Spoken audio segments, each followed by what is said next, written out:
Hello everyone. तो आज हम लोग जानने वाले हैं भारत पर प्रथम अरबों के आक्रमण के बारे में। तो ऐसा नहीं था कि अरब लोग जो है अचानक से सोकर उठे और दिमाग में सोचे कि चलो आज भारत पर आक्रमण करते हैं। जी नहीं, ऐसा बिल्कुल भी नहीं था। भारत पर अरबों के आक्रमण के पीछे एक कारण था। कारण क्या था कि एक सिंध नाम का राज्य था, ठीक है, जो कि वर्तमान समय में पाकिस्तान में पड़ता है। जैसा कि आप लोगों को पता होगा कि पाकिस्तान भी एक समय भारत का ही अंग था, लेकिन वो बाद में चल के अलग देश बन गया। तो उसी पाकिस्तान में एक सिंध नाम का राज्य था और उस सिंध में जो है शासन किसका चल रहा था, तो दाहिर नाम का एक राजा था, हिंदू राजा, उसी का उस सिंध में शासन चल रहा था। और उस सिंध राज्य में एक पोर्ट था, बंदरगाह, देवल नाम का, ठीक है, देवल बंदरगाह था, देवल पोर्ट था, जिसको कि वर्तमान समय में उसी पोर्ट को कराची पोर्ट के नाम से हम लोग जानते हैं। तो एक्चुअली हुआ क्या कि अरब से अल हिजाज नाम का एक शासक था, उसका जहाज आता था, ठीक है, ऐसे करके आता था, कराची होते हुए श्रीलंका, केरल, इस सब में व्यापार करता था, ठीक है। तो एक्चुअली हुआ क्या कि जब अल हिजाज का जहाज वहाँ से भेजा जाता था अरब साइड से, तो एक कराची के आसपास, कराची पोर्ट के पास उसके जहाज को रोक करके लूट लिया जाता था।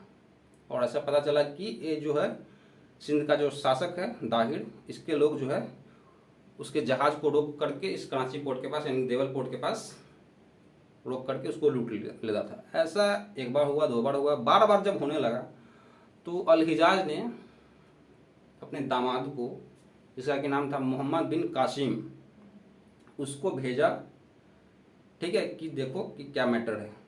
तो 712 ईस्वी में मोहम्मद बिन कासिम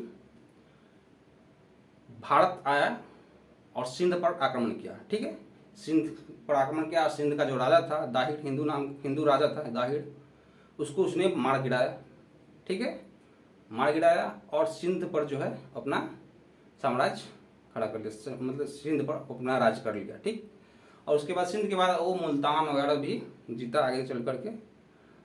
तो इससे क्या हुआ कि भारत में जो है इस्लाम धर्म का भी उसने प्रसार किया, ठीक है। तो आप लोगों को समझ में आया कि एक सिंध नाम का राज्य था जो कि वर्तमान समय पाकिस्तान में पड़ता है। वहाँ पर एक हिंदू राजा था, उसका शासन चल रहा था सिंध पर, दाहिर नाम का राजा था, ठीक। और उसी सिंध में एक पोर्ट था, देवल पोर्ट, देवल बंदरगाह। वहाँ पर जो है अल हिजाज का जब जहाज आता था तो वहाँ पर उसको रोक करके लूट लिया जाता था। ऐसा एक बार हुआ, दो बार हुआ, लेकिन बार बार जब ऐसा होने लगा तो अल हिजाज ने अपने दामाद को, जिसका कि नाम था मोहम्मद बिन कासिम, उसको उसने भेजा। तो 712 ईस्वी में मोहम्मद बिन कासिम आता है, सिंध का जो राजा था दाहिर, उसको पराजित करता है और सिंध पर अपना राज्य स्थापित करता है, ठीक है। और उस सिंध के बाद आगे मुल्तान वगैरह भी जीता। और इससे क्या हुआ कि इस्लाम धर्म का प्रसार भारत में हुआ। कारण क्या था उसके आने का? दो कारण था। एक तो था कि उसके जहाज को लूट लिया जाता था यहाँ पर। दूसरा कारण था कि इस्लाम धर्म को यहाँ पर भारत में प्रसार करना था, ठीक है। तो आई होप कि आप लोगों को ये समझ में आया होगा, ठीक है। धन्यवाद।